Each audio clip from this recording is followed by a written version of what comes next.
نحمدہ و نصلی علی رسولہ الکریم اما بعد اعوذ باللہ السمیع العلیم من الشیطان الرجیم من ہمزہ ونفخہ ونفثہ بسم اللہ الرحمن الرحیم وَاعْلَمُوا أَنَّمَا غَنِمْتُم مِّن شَيْءٍ فَأَنَّ لِلَّهِ خُمُسَهُ وَلِلرَّسُولِ وَلِذِي الْقُرْبَى وَالْيَتَامَى وَالْمَسَاكِينِ۔ آج الحمدللہ اللہ کی توفیق سے ہم 10ویں پارے کا جو ہے ابتدا کر رہے ہیں۔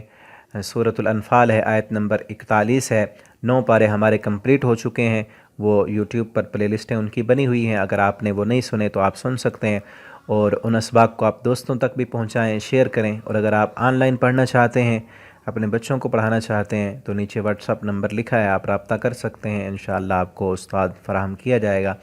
تو آج کا سبق ہم شروع کرتے ہیں۔ وَاعْلَمُوا، تم جان لو، انما غنمتم من شیء، یہ سورہ انفال ہے۔ شروع میں نے بتایا تھا کہ مال غنیمت، انفال کہتے ہیں نفلی مال غنیمت کو، اس کے بارے میں لوگوں نے پوچھا تھا، کچھ وہاں بتایا گیا، اب کچھ یہاں بتایا جا رہا ہے کہ یہ جان لو کہ جو مال غنیمت ہے، غنیمت کا مال، کافروں کے ساتھ لڑائی کے وقت ان کا جو مال مسلمانوں کے ہاتھ لگ جائے اس کو مال غنیمت کہا جاتا ہے۔ یہ پہلی امتوں کے لیے حلال نہیں تھا، ان کے لیے طریقہ یہ تھا کہ وہ مال غنیمت سارا اکٹھا کرتے، ایک جگہ پر رکھتے، آگ آتی آسمان سے وہ سارا جلا کر راکھ کر دیتی، لیکن امت محمدیہ کے لیے وہ مال غنیمت حلال کر دیا گیا۔ اب وہ بانٹنا ہے، کیسے وہ بانٹنا ہے؟ فَإِنَّ لِلَّهِ خُمُسَهُ، بس اللہ کے لیے اس کا 5واں حصہ، اس کے 5 حصے کر لیں، ایک حصہ اس میں سے اللہ کے لیے، اس کے رسول کے لیے، اور باقی جو اس کے 4 حصے ہیں وہ مجاہدین میں، جو لڑائی کرنے والے فوجی ہیں، ان میں تقسیم کیا جائے گا۔ وَلِذِي الْقُرْبَى، قریبی رشتہ داروں کے لیے، اور وہ رسول اللہ صلی اللہ علیہ وسلم اپنے قریبی رشتہ داروں کو بھی دیں گے، یتیموں کو بھی دیں گے، مسکینوں کو بھی دیں گے، مسافروں کو، ان کنتم آمنتم باللہ، اگر ہو تم ایمان لانے والے اللہ پر، وما انزلنا علی عبدنا، اور اس پر ایمان لانے والے جو ہم نے نازل کیا اپنے بندے پر، یوم الفرقان، فرقان کے دن، یوم الفرقان میں نے آپ کو بتایا تھا یوم بدر، جس دن غزوہ بدر ہوا اس دن کو کیا کہتے ہیں؟ یوم فرقان۔ اور وہ دن کون سا تھا؟ 2 ہجری 17 رمضان، رمضان کا مہینہ، مسلمانوں نے روزہ رکھ کر اور اس قدر سخت ترین جنگ میں گئے تھے، ابھی آگے آ رہا ہے اس کا تذکرہ۔ یوم التقى الجمعان، جس دن 2 جماعتیں آپس میں ملی تھیں، واللہ علی کل شیء قدیر، اور اللہ تعالی ہر چیز پر قدرت رکھنے والے ہیں۔ اذ انتم بالعدوۃ الدنیا، کہ جب تم تھے بالعدوۃ الدنیا، قریبی کنارے پر، قریب والے، دنیا کہتے ہیں قریب کو، العدوہ کنارہ، قریب والے کنارے پر، وہم، اور وہ لشکر کافروں کا، بالعدوۃ القصویٰ، وہ دور تھا، والرکب اسفل منکم، اور قافلہ جو ہے شام سے آنے والا مال کا، تجارت والا قافلہ، وہ قریب تھا تم سے، اسفل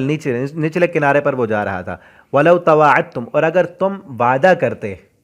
یہ جو جنگ ہوئی تھی نا، آپس میں کوئی طے شدہ معاہدہ نہیں تھا کہ اس دن ہم نے جنگ کرنی ہے، نہ کافروں کو تھا نہ مسلمانوں کو تھا، بلکہ کافر تیاری کر کے آئے، وہ بھی اچانک انہوں نے تیاری کی، مسلمانوں کی یہ تیاری بھی نہیں تھی، میں پہلے بتا چکا ہوں، وہ کس لیے آئے؟ اس مال والے قافلے پر حملہ کرنے کے لیے۔ لیکن اگر اللہ فرماتے ہیں تم وعدہ کرتے ہیں نا دونوں جماعتیں، لَاخْتَلَفْتُمْ فِي الْمِيعَادِ، پھر تم اختلاف کرتے اس وعدے میں، وَلَكِنْ لِيَقْضِيَ اللَّهُ أَمْرًا، لیکن فیصلہ کر دیا تھا اللہ نے معاملے کا، کان مفعولا، جو ہے وہ کرنے والا، لیہلک، وہ کیوں اللہ نے یہ اچانک کیوں دونوں جماعتوں کو اکٹھا لا کر کھڑا کر دیا، لڑائی کرائی، لیہلک، تاکہ اللہ تعالی ہلاک کر دے، من ہلاکا، جو بندہ بھی ہلاک ہو، لیہلکا، تاکہ جو ہلاک ہو، ام بینہ، وہ بھی واضح دلیل پر ہلاک ہو، ویحییٰ، اور جو زندہ رہے، من حی، ویحییٰ، جو زندہ رہے، من، جو بھی، حییٰ، زندہ رہے، ان بینہ، واضح دلائل پر، کہ جو اب مرے وہ بھی حق کو دیکھ کر، کہ اللہ نے فرق کر دیا ہے، ایک طرف 313، کوئی اسلحہ نہیں، کوئی ساز و سامان نہیں، کوئی ان کے ساتھ ساتھی نہیں، کوئی مددگار نہیں، کوئی دنیا ان کے ساتھ نہیں، دوسری طرف دنیا دار، بڑے پیسے والے، روپے والے، اور طاقت قوت لے کر آنے والے ہزاروں کا لشکر، اللہ نے ان کو ہرا دیا، تاکہ پتہ چلے نا کہ حق کیا ہے، واضح۔ اور اب اس کے بعد جو زندہ رہے وہ بھی دلیل پر، جو مر جائے وہ بھی دلیل پر۔ ان اللہ لسمیع علیم، بے شک اللہ تعالیٰ سننے والے اور جاننے والے ہیں۔ اذ یوریکہم اللہ فی منامک قلیلا، اور جب دکھایا ان کو اللہ تعالیٰ نے، فی منامک، آپ کے خواب میں، قلیلاً، تھوڑے، اللہ رب العالمین نے نبی صلی اللہ علیہ وسلم کو خواب میں کافروں کے لشکر کی تعداد دکھائی تھی کہ وہ تھوڑے سے ہیں، وَلَوْ أَرَاكَهُمْ، اور اگر دکھاتا اللہ ان کو کثیراً زیادہ، لَفَشِلْتُمْ، البتہ تم ہمت ہار جاتے، وَلَا تَنَازَعْتُمْ، اور تم اختلاف کرتے فی الامر معاملے میں، وَلَكِنَّ اللَّهَ سلم، لیکن اللہ نے تمہیں سلامت رکھا، تمہارے دل کو مضبوط رکھا، اِنَّهُ عَلِيمٌ بِذَاتِ الصُّدُورِ، بے شک وہ سینوں کے راز جاننے والا ہے۔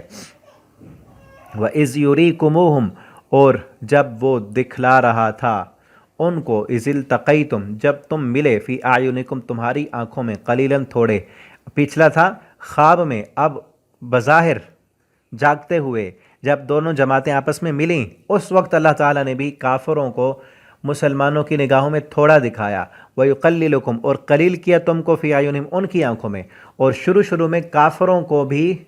مسلمان تھوڑے نظر آئے، اللہ تعالیٰ نے مسلمانوں کو بھی تھوڑا کر کے دکھایا اور کافروں کو بھی تھوڑا کر کے دکھایا، تاکہ ایک دوسرے کے دل میں لڑائی کا جو ہے نا جذبہ پیدا ہو جائے، لِيَقْضِيَ اللَّهُ أَمْرًا، تاکہ فیصلہ کر دے اللہ تعالیٰ معاملے کا، کان مفعولا، جو ہے وہ کرنے والا، وَإِلَى اللَّهِ تُرْجَعُ الْأُمُورُ، اور اللہ کی طرف ہی تمام معاملات لوٹنے والے ہیں۔ یہ پہلا رکوع اس پارے کا جو ہے کمپلیٹ ہو چکا ہے۔ انشاءاللہ اگلے سبق میں ہم یہاں سے آگے پڑھیں گے۔ یہی واقعہ بدر کا تھوڑا سا اور بھی آگے جا رہا ہے۔ اللہ تعالی ہمیں قرآن کریم پڑھنے، سمجھنے، اس کے مطابق اللہ ہمیں زندگی بسر کرنے کی توفیق عطا فرمائے۔ والسلام علیکم ورحمۃ اللہ وبرکاتہ۔